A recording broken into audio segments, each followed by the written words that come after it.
Hi guys. So my name is Anshum Gupta. For those of you who haven't met me yet at the conference or ever before, that's a little bit about who I am. Been an Apache Solr Lucene commuter for a while, a PMC member. Right now I work with the IBM Watson search team, a pretty cool place. And I've been obviously interested in search-related stuff for a while now. And other organizations that I've been a part of until recently, I was at Lucidworks.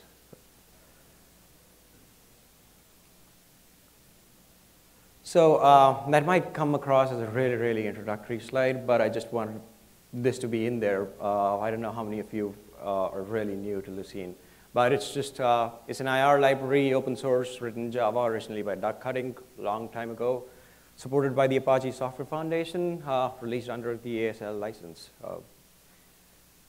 And so what is Solr? Solr is something that basically uses Apache Lucene. Used to be two different projects, Lucene and Solr, but most of the people who worked on these projects were pretty much the same set of guys. So both these projects combined together became one single project, single TLP, and obviously it's also written in Java, started as CNET actually. And one last thing to point out there is Solr Cloud. If you do not know, if you've heard that term a lot of times already, it's not Solr in the cloud, it's just the distributed set of features for Solr. Obviously, the talk is about security, and you can never have enough of it. So if you really want something that's secure, that's something I could find from Yelp. Austin Concrete Constructions, those guys will help you put your server right into the concrete. That'd be pretty secure, trust me. Might not solve your purpose though. So talking a little more about Solr, obviously it's been used at amazing places, large scale data, high throughput, low latency requirements, Bloomberg, Netflix, Watson, Etsy, Vox, Instagram. The numbers out there go out to say how aggressively everything's been growing, right? The project itself, the users, consumer base, everything's been just going up. The reason why I brought that up is because going back to history, Solr started off as this one single node traditional instance where you put in data into a single instance, would never generally talk to anything else. You would send a request over HTTP, get results back, that's it. So securing it was relatively easy. When you've got just one box that doesn't talk to anyone else, it's easy to secure. You just draw a wall around it. So it was pretty trivial, I'd say. But here comes Solr Cloud, basically a distributed set of features where you've got multiple nodes trying to talk to each other. So that's a logical architecture diagram for Solr Cloud. Looks pretty easy even on that one. You've got those yellow dots right there. There's Zookeeper servers. You've got a logical shard, you've got a leader, and followers within there. Looks, again, fairly simple unless you really look at how all of this maps into the physical world, which is tons of machines. I just put in 2 nodes there. That's like something you test out stuff on your Mac, maybe. But that's certainly not a typical production use case. You generally run multiple machines, multiple JVMs for sure. And then you've got multiple cores, which is what those boxes, those disks right there represent. And then you've got tons of clients trying to talk to these guys. What I'd also like to bring about here is recently there's also been a push with first-class support for stuff like HDFS, if you went to Mark's talk, and then support for stuff like Spark, integrating all of the big data platform with Solr so that you can push and pull data from all of those places. Which basically brings in way more machines and a lot of other things that are trying to talk to Solr. Now, what you really want to do is you want to make sure that all of these machines get the right sort of access. Nobody's kind of trying to bite onto each other's data, access or accidentally delete stuff. You want to just take care of that. So why do we need security now? One, multi-tenant systems, as I said, traditionally Solr was this one box where you had one core. You generally did not even run multiple cores on the same machine, same instance. You would draw a wall around it and you were fine. You set up a firewall basically. But with multi-tenant systems, you're basically saying, I'm going to use this one single Solr Cloud cluster, and I'm going to use it for multiple collections shared by multiple users who may not have overlapping needs or access requirements, right? And within the collection itself, you have different kind of users who might want to do administrative tasks, might want to do just seek data in that's already been pushed in, and then a few set of users or machines who should be allowed to push in data into those nodes or into those collections in particular.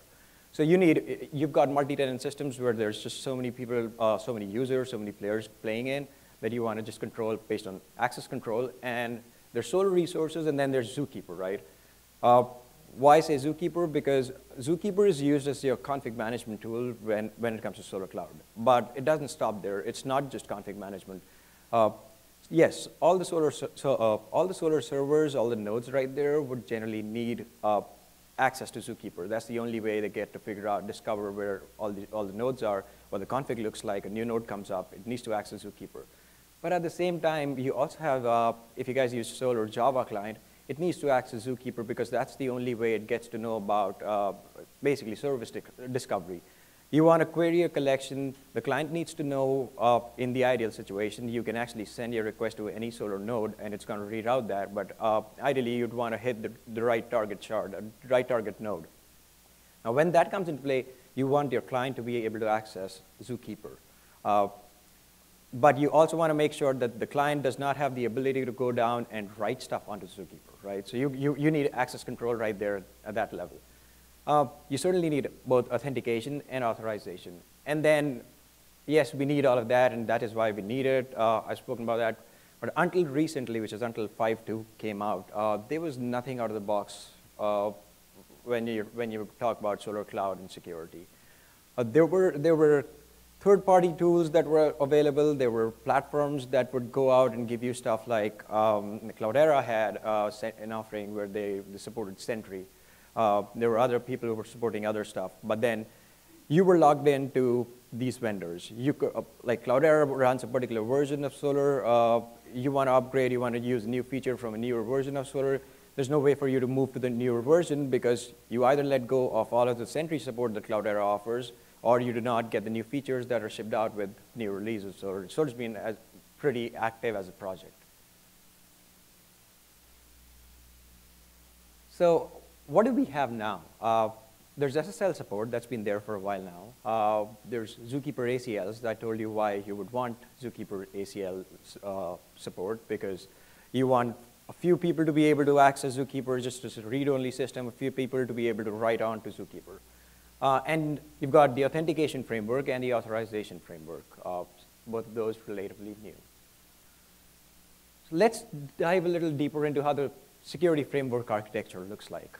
You've got an incoming request, you've got an authentication plugin, and you've got an authorization plugin. The difference between the two, if some of you wouldn't really understand, would be authentication guarantees that the user is who he says he is, and authorization makes sure that the user user X is trying to access resource Y does have permissions for that resource, right? The authorization should not be generally bothered in validating that it's actually the correct user. It's not responsible for that job. So when a request comes in, it first gets authenticated using the authentication plugin, and then it goes on for authorization. The authentication plugin, as you'd guess, is also responsible for attaching metadata that's going to be used, that could be used by the authorization plugin that you use. Stuff like a user principal. Depending upon what sort of authentication plugin you're using, your custom authentication plugin could potentially write stuff like an ACL list that you could use in document level filtering. I'm not going to speak anything about document level filtering though in this talk, but yeah, you could attach that metadata as part of your authentication plugin and consume that in your authorization plugin to figure out what the user can access. And then if everything goes through, then the request obviously gets processed and the results are returned. How do you enable a plugin? Now, yes, Solr supports the frameworks. There's framework, and then there's few concrete plugins that Solr ships out with. All you need to do is upload stuff in security.json. That's the single point where Solr would look in for anything security related. I mean, as far as both the authentication and authorization frameworks go. they contain the security config, and you can write custom plugins. That's what the security.json file generally looks like. So it's got two sections, the authentication section and the authorization section. The first of them is class, and you can't change, that is how you define what implementation you really want to use. Everything else, when I say that other data for both authentication and authorization, is passed on to the plugin code that you write as a map.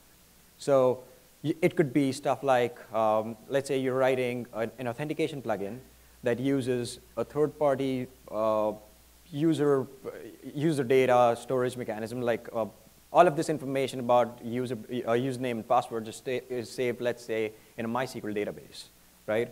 So you could write an authentication plugin that has MySQL connection string right there as part of the other data, which the plugin uses when it's initializing to know where to look for when authenticating requests. Yeah. Not out of the box. Yeah, it doesn't support LDAP out of the box right now. So yeah, so you could use connection string and everything else that would go into other data that you would use to initialize or use the plugin itself. So diving a little deeper at the authentication framework itself. So you've got a client-side component and you've got a server-side component. The reason why I'm differentiating both of these is because the server-side component is also responsible for sending out inter-shard communication requests, right? The client-side component, you've got a request, you can optionally reconfigure the HTTP client that you use based on what authentication protocol you're trying to use or authentication plugin you're trying to use, and then send that request in. Server-side component, if it's trying to use the same authentication mechanism for inter-shard communication, uses the same reconfigurer to reconfigure the HTTP client object so that the inter-shard communications use the same mechanism rather than using Solr's own internal inter-shard communication mechanism, which is more of an implementation detail, I'd say. So right now there are two available authentication plugins, right? There's Basic Auth, which is basically username, password, and there's Kerberos. When we first shipped out the framework with 5.2, we actually shipped out only Kerberos. We soon realized that that wasn't something that most users, at least most non-enterprise users, would like to use. So we also shipped out a Basic Auth capability where it's easy to start up with, and all you need is username, password. You don't need to set up something like a KDC just for Solr. For people interested in the Kerberos plugin itself, there are a few prerequisites. There's more information, obviously, at the ref guide. It's pretty well documented, thanks to Ishan right here. You can enable it, obviously, through the security.json, and each Solr node needs to have a service principal and the client principal for inter-shard communication there. And your client principal can basically be the same as your service principal as well. And one thing to really remember in all of this, no matter what security framework you use, make sure that you're walling your Zookeeper. If you do not do that, it doesn't really matter how secure everything else is, because if someone has the ability or rights to go ahead and change your security.json, which is sitting inside of Zookeeper, well, it doesn't really matter what you have. So just remember, if you're running Kerberized Solr, please use Kerberized Zookeeper and make sure you're actually using it the right way. A Kerberized Solr with unsafe, unsecure Zookeeper will be a disaster, I'd say. And yeah, once you have all of that set up, you can just start Solr with the correct host-specific parameters. I think the bin scripts also support Kerberos out of the box, so yeah. Moving to the authorization plugins, going back, so Basic Auth, you don't really need to do much. You just need to define in your security.json that you're enabling Basic Auth, specify the class name, and it should be good to go. You wouldn't need to do much when it comes to Basic Auth. Authorization plugins, there's a rule-based authorization plugin that ships out of the box with Solr. Generally, I'd say if you're not an enterprise, you probably want Basic Auth, SSL, and a rule-based authorization plugin, because that allows you for API-level access to add user permissions, add user roles, specify permissions and rules, all through APIs, and does not require you to set up anything outside of it. And then DIY, because it's really easy to write your own plugin.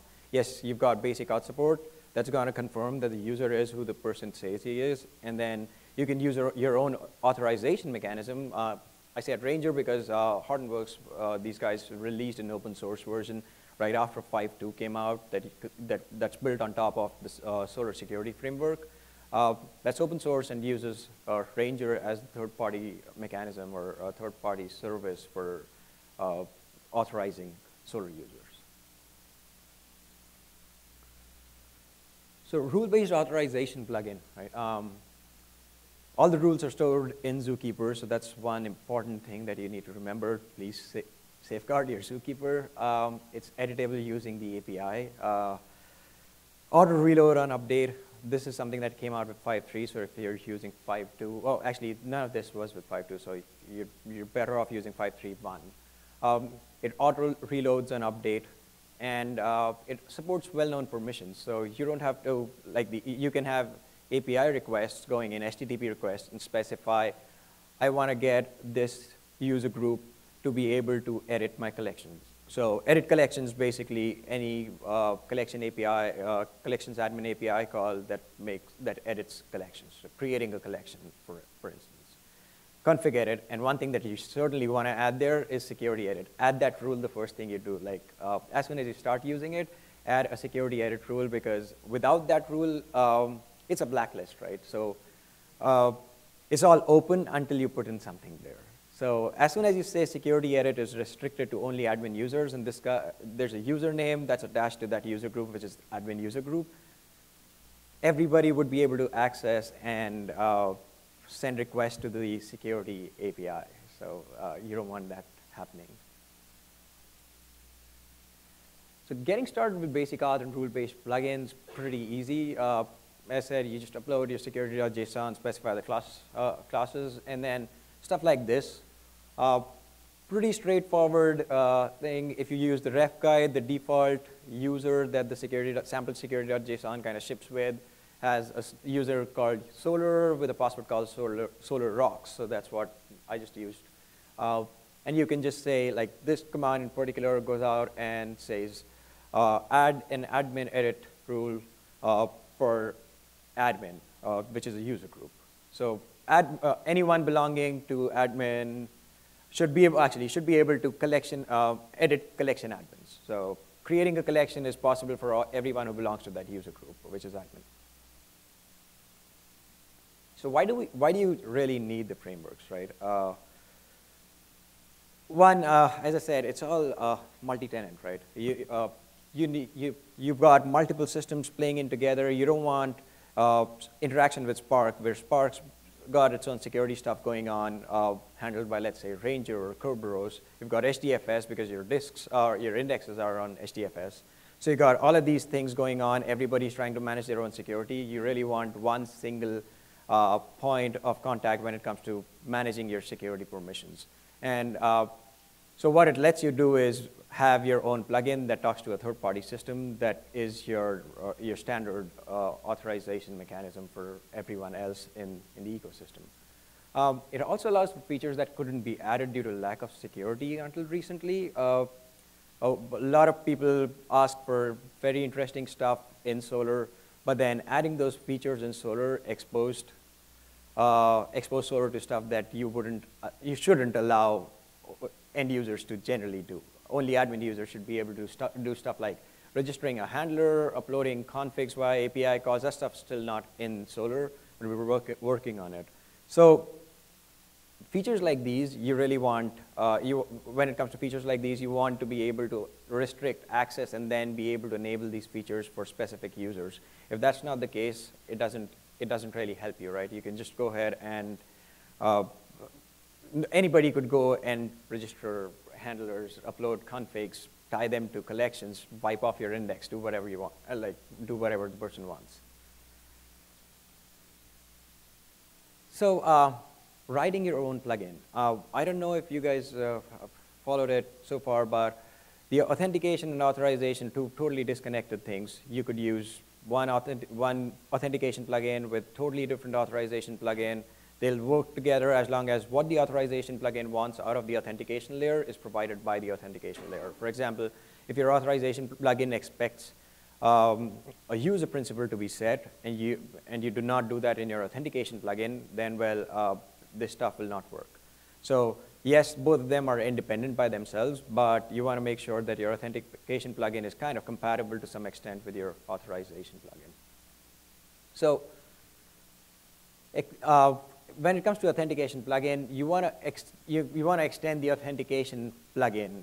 I'm talking in terms of interfaces and abstract classes here, but you want to extend authentication plugin. That is the bare minimum that you have to do. But you also have to extend the HTTP client interceptor plugin. That's optional because that only comes in when you want to make sure that your plugin should be used for all intra-shard communication. If you're fine with allowing Solr to go crazy with its own set of internal implementation, which I say is a good thing to do, you could just extend authentication plugin. But for instance, the Kerberos plugin does not use Solr's internal communication protocol or internal authentication mechanism. It uses Kerberos all over. And that's the reason why you have to extend HTTP client interceptor plugin for that. Basic auth, you may not want to do that. Regular stuff, you might totally skip that. So that's fairly easy. All you need to do is implement an init method, an authenticate method, and a shutdown method, I think. That's it. Or close method. That's it. You don't have to do any other thing. And then whatever you want to do within that is totally up to you. I mean, you can go ahead and authenticate. You can do way more than authenticating. Like, as I said, attach metadata, including stuff like attaching ACL to this request, saying this user's this, and I've gathered from 5 different systems that this user's also allowed or not allowed, because that's more of the authorization layer's responsibility. But go ahead and say, this user belongs to these 5 different groups. You can consume that information in your authorization plugin by saying, okay, this request came and this is the username. He also belongs to these 5 different groups. Now, can he run this request, access this resource based on the information I have from the authentication plugin? For authorization, it's pretty straightforward, which is you implement the authorization plugins, fairly straightforward. One thing that's common between both authentication and authorization, though, is that you go ahead and if you want support for API level access for like adding users or adding rules, even if it's in your own system but through Solr, you want to also implement the config editable plugin. So when you're writing your own, let's say, authentication plugin, you extend authentication plugin, you implement config editable plugin. That's the best case. I would not generally recommend someone to go ahead and write an authentication plugin that does not implement the config editable plugin, because that kind of gives you a lot of power to be able to send in requests over API, to add users, reload config. So anything, if you want to change anything in the configuration, when I say configuration security.json or anything else, you want your API, you want that kind of an API support, you have to implement config editable plugin. And as I said, all of this kind of comes together. You've got Zookeeper going on. You've got Zookeeper, Hadoop. You've got HDFS, Storm, Hive, HBase. Most of them would end up using one common factor at the back for authorization and authentication. I was talking to the guys at Bloomberg. I think they use Kerberos and Ranger. A bunch of other guys use Sentry and Kerberos. So authentication and authorization, you also want Solr to be using exactly the same thing as everyone else. So all of this kind of ties in together the entire ecosystem and makes things just easy for people to manage. So as I say, right, security is not a product but a process. There have been a lot of discussions going on the mailing list for, I think, a couple of years now. Open issues about people wanting to push in stuff related to security, make Solr more secure. A common request that I've seen there has been like, I want to secure my admin interface because that's like exposed, and everybody can access that and do a lot of stuff right there. So all of those requests would come in, and people would want to build this one big, nice system that takes care of everything. And it took 2 years and no consensus. And we were in a position where We started off multiple JIRAs, and none of them concluded in anything getting committed. It was more about, we want this, but somebody would say, oh, yeah, but that wouldn't work without this, because ideally you should have both of them together, or it doesn't add up. So I think it's a good thing that we now have a framework which allows people to kind of plug in their own authentication authorization mechanisms together, while also offering a very basic but usable interface for people who do not want to build their own thing, right? So what we have right now is nice and basic, but it does lack, it can certainly improve upon the internal communications. Right now we use PKI, so inter-shard communication actually use PKI for guaranteeing that the request between the shards are legit and good. And if a request from one shard goes to the other guy, you're like, okay, I know you're another Solr server, and I know you, so I'm going to accept whatever you're going to send through. That's one thing. So we can certainly improve upon that, make it better, probably bypass things that based on certain conditions, so that we totally skip any form of authentication or authorization check there. Cache things, I don't know. There's a ton of things that can be improved there. The second thing is SolarJ does not support all of this out of the box. I know, I don't know how many of you generally use SolarJ? Okay, half of you, not bad. But SolarJ is not the best of the things to use. So that's another thing we could get. It'd be awesome if we get help with more people working or helping, or just suggesting about, oh, this doesn't work fine because this is wrong. And it'd be better to do it this way. It may not be even implementation. It may just be user experience. So first-class support in SolarJ right now, you cannot do new create request or new create collection dot set username dot set password dot set collection name and so on and so forth, and just send that request to Solr. That doesn't work. You'll not be able to specify username, password, do anything security using SolarJ directly. You'll have to use the HTTP client to do that. A little bit of a hack, I'd say, because it's not first-class support for sure. So that should go in. Then the bin scripts do not support authentication directly out of the box, like not in an unhackish, I mean, not without a hack, I'd say.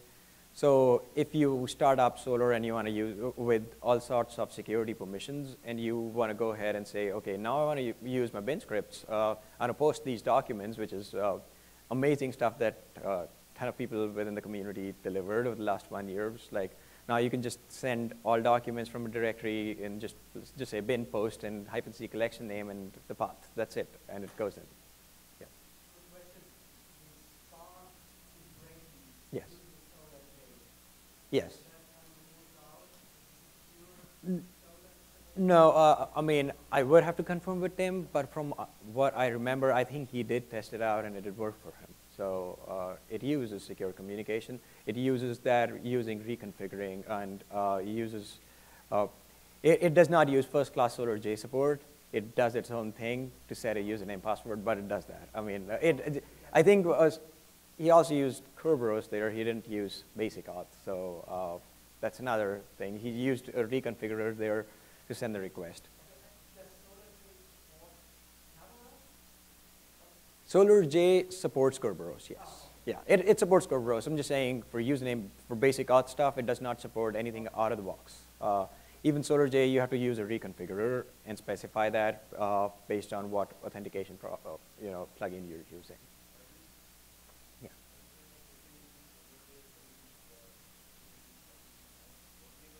Oh no, I'm just saying there's no first-class support, which means it's not pretty.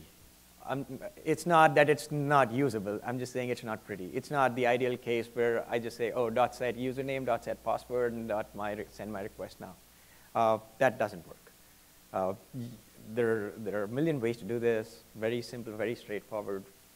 Kind of trivial. I mean, you speak with another developer, it'd be like, oh, that's trivial. Why do you even bother? But for a lot of users, it's just clean code if you have first-class support, right? I mean, you read that code and you see set username, .set password, .set whatever, and you understand what's going on, rather than construct an object and you set username, password there, use this object with SolarJ, and then send this request. So it's not clean. That's it. Bin scripts, that could be tricky. I haven't tried it myself, but I think that wouldn't work directly, at least for sure. Because bin scripts do not take in username password. It uses SolarJ. It does not take in username password. Yeah, it wouldn't work. I don't think so. So bin scripts, if you want to use bin scripts, there's still work to be done on that front. You'd have to use SolarJ or curl or something, and that would work fine for you. And yeah, more plugins. There's just Ranger and basic auth support for Kerberos right now. More plugins would be good. And as you said, somebody mentioned, right, LDAP, having that plugin come in would be really good to have, because I'm sure a lot of people use that stuff. It'd just be good to create a ticket and then contribute that stuff back in. So yeah, that's about it from my end. As I said, I started off with Watson. I'm loving it here. If any of you are interested in that, just get in touch with me. Twitter, LinkedIn, my email address at Apache. Just get hold of me outside. I'm going to be around all evening. So yeah, just get in touch with me. Yeah.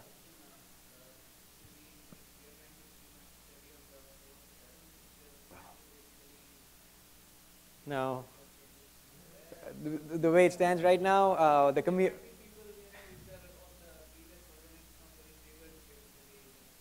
Right, so one of the things that happened as part of the entire framework, which started off as, well, we'll have a basic thing where we'll support a plugin framework.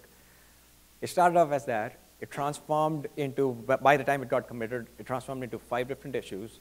One of them was, we'll refactor the entire dispatch filter, right? Which means it in no way relates to the same code that existed in 5.1 even, right?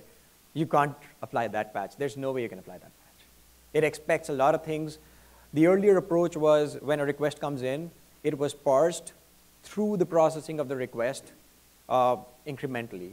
So at the starting point, you did not have context about what's the resource that's been requested, what collection, what path. You didn't have any of that, right? But for the purpose of authorization, you'd need all of that information up front. Otherwise, if you do not know what this request is, you have no idea whether to authorize it or not.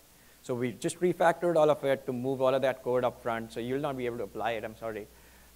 I'd recommend you upgrade, because soon enough, I hope, there's going to be a 6.0. You're going to be very behind anyways.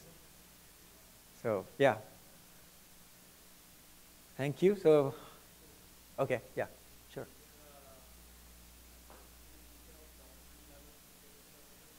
Yeah, I didn't bring it up in this talk because it's security, I know, but it's totally orthogonal to this one. The reason is the way you handle document level security is totally different. It doesn't happen like this. There's also field level security. Both of them happen in a very different manner, including, I mean, there are multiple approaches. Some of them include or involve adding metadata to the document itself, right? This is a totally different approach to solve a totally different problem. But you could piggyback on this framework to add, as I said, your authentication framework might add metadata that you could use for your document level filtering, right? So there's nothing right now. Somebody could write something and consume this partially. Yeah.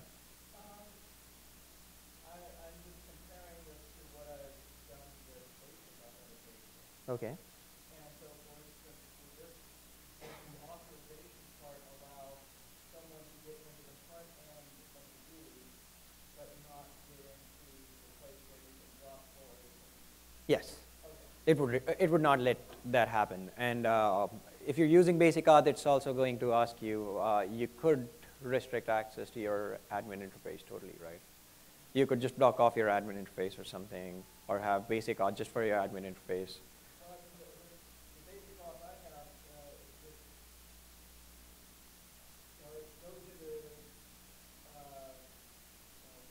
It allows you to access the admin UI, but does not let you successfully complete anything from that admin interface, is what you're saying, right? And it would fail, it would not let you successfully, but it also wouldn't get Solr Cloud. It wouldn't. Okay. Yeah, I mean, all of this happens way before any form of processing starts happening. So no operation happens unless authentication and authorization both have gone through, right? Only after that does anything start happening. The only cost you're going to incur, though, is the cost of parsing the request and figuring out what the request is for the purpose of just authentication and authorization. That's it.